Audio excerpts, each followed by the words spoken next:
ಹರಿ ಓಂ. ಎಲ್ಲರಿಗೂ ನಮಸ್ತೆ. ಇಂದು ಅಧ್ಯಾಯ 1 ಶ್ಲೋಕ 7 ಮತ್ತು 8 ಶುರು ಮಾಡೋಣ. ಅಸ್ಮಾಕಂ ತು ವಿಶಿಷ್ಟಾಯೇ ತಾನಿ ಬೋಧ ದ್ವಿಜೋತ್ತಮ ನಾಯಕ ಮಮ ಸೈನ್ಯಸ್ಯ ಸಂಜ್ಞಾರ್ಥಂ ತಾನ್ ಬ್ರಮೀಮಿತೆ.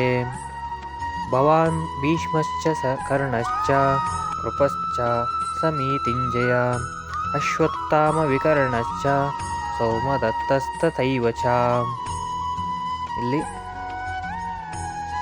ಕೌರವರಲ್ಲಿ ಯಾರ್ಯಾರು ವೀರರಿದ್ದಾರೆ, ಶೂರರಿದ್ದಾರೆ ಅಂತ ದುರ್ಯೋಧನನು ದ್ರೋಣಾಚಾರ್ಯರ ಬಗ್ಗೆ ತಿಳಿಸ್ಕೊಡ್ತೀನಿ ಅಂತ ಹೇಳ್ತಾನೆ.